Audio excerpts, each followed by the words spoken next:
Last one.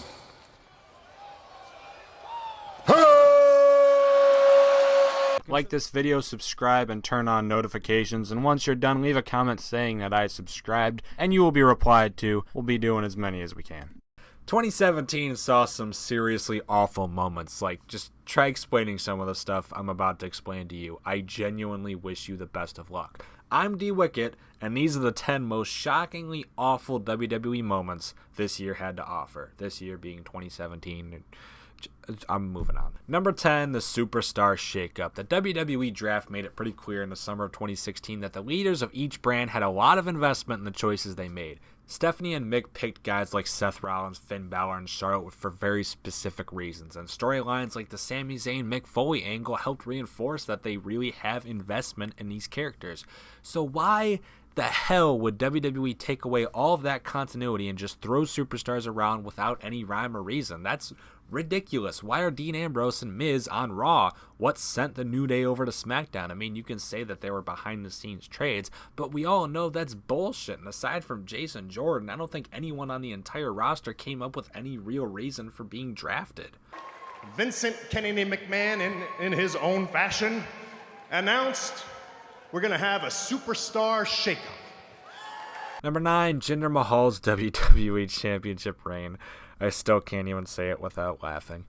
Look, we've all heard about this one enough and joked about it even more, and I'll get it out of the way fast, okay? It just goes to show how out of touch Vince McMahon is with the company when he's got pay-per-view after pay-per-view being main evented by Jinder Mahal versus Randy Orton for their top title when AJ Styles was just sitting there pretty waiting to reclaim the championship that he rightfully deserved. It was a stupid ploy and it didn't work, but thankfully that appears to be over. Let's all just hope they don't try this shit again with like Mojo Rawley or in R-Truth. AJ Styles, phenomenal hit! He hit it! AJ Styles, cover! Styles has done it again! Number 8, Austin Aries, Neville, and Emma. And also anyone else who I might have forgotten while writing this list. I'm tired, okay?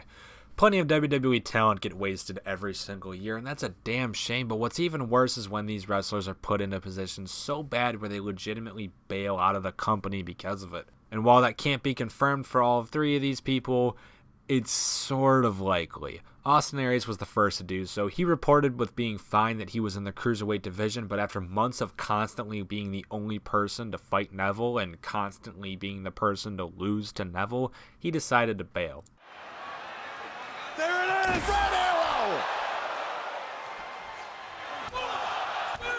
The King stays atop the... At least Neville was a hell of an opponent to be losing to. He bailed himself after losing a single time to Enzo Amore, the thing that pretty much killed an already dead division. And to be fair, it's one of the best pro wrestlers on the planet losing to Enzo Amore. Oh! What? Hey!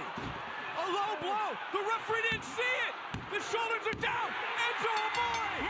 Finally, we have Emma, who went through the whole Emmalina thing, then she did a hashtag, then she lost to Asuka, and then she was gone. Fight's not short. Oh, bad position. And Emma trying to get to the ropes. Asuka's got her back in. Emma's got a tap. Number 7, Kane continuously beating Balor. Finn Balor had one hell of a 2016. He shot into the main roster with the momentum of, well, someone who pinned Roman Reigns clean. Jesus Christ. Then he was put into the Universal title match at SummerSlam against Seth Rollins and won before a shoulder injury took him out of action for the rest of the year. That's pretty damn memorable, which sucks because his most memorable moment of 2016 has been an inability to go over Kane, the big red demon who's 50 years old. Monster is what this is. A third choke slam. And finally. That's it. Number 6, Randy Orton wins the Royal Rumble. Remember when the Royal Rumble was fun? Ironically enough, one of the last actually fun, unpredictable Rumbles was 2009 when Orton won his very first version of this match. And at the time, people were okay with it, but he really didn't need it. In 2017, when he won the same match, he was the odds-on favorite by Dave Meltzer and probably the most uninspired possible option. He once again won the Royal Rumble, and some people were alright with it, but he really didn't need it. It's gonna... Oh, KO! Oh, KO by Randy Orton! Number 5, the Survivor Series 2017 main event. What in the actual fuck was this? If TLC was a hot mess, this was a flaming dumpster fire. You had the 5-on-5 men's elimination match with Triple H, Kurt Angle, Samoa Joe, Braun Strowman, and Finn Balor versus Shane McMahon, John Cena, Randy Orton, Shinsuke Nakamura, and Bobby Roode. First off, what the fuck? Second off, okay, you've got... Jesus Christ, this is so weird.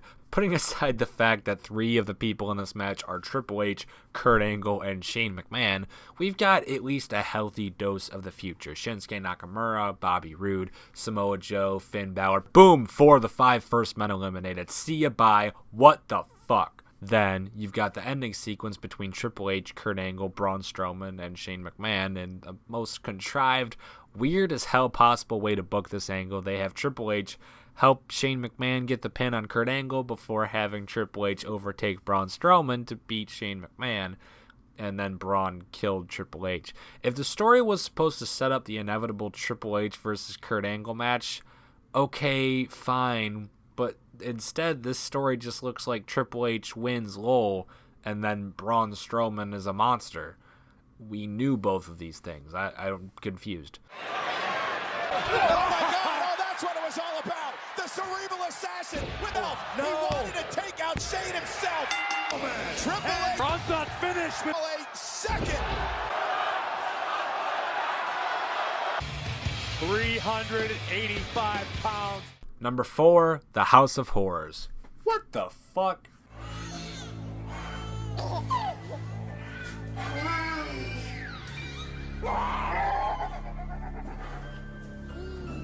Number 3, Baron Corbin and the Money in the Bank.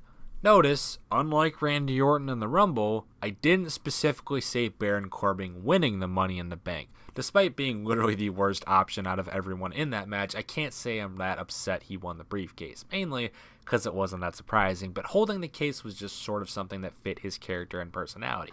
Unfortunately, his cash-in was majorly squandered when John Cena, his upcoming SummerSlam opponent, interfered. It was really weird, too. You could see Baron's eyes as he looked over to ensure Cena was there. Baron, I'm not sure if you know how cameras work, but we can see you. All of you. And it's kind of hard to suspend disbelief when your eyes look a certain direction and then 3 seconds later you're surprised that Cena's standing where you were just looking. This championship reign is over.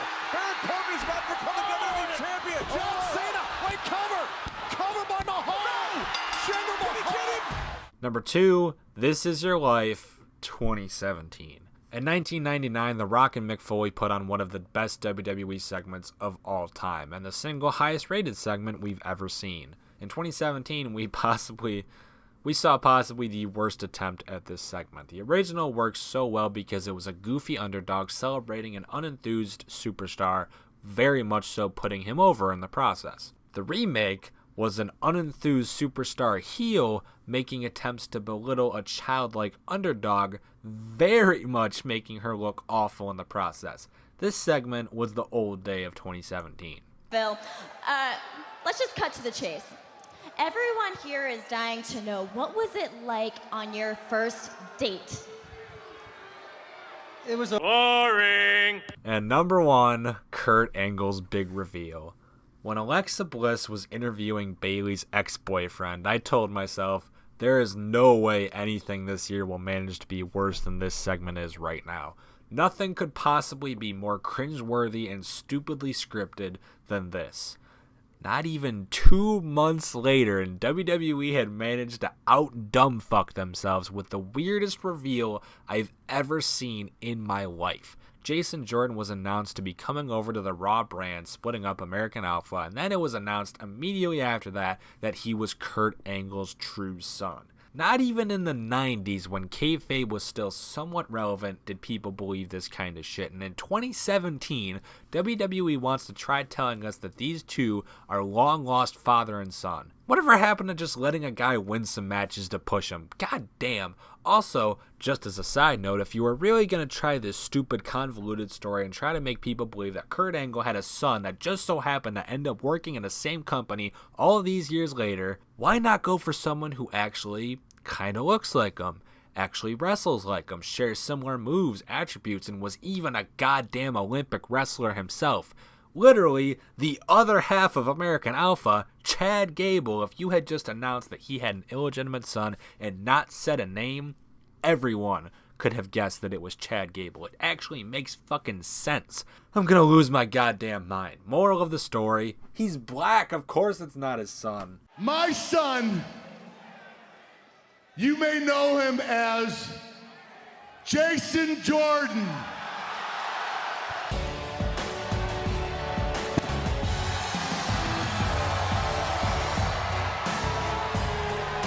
Click like, subscribe, and let us know down in the comments what you would like to see next. Thank you all for watching.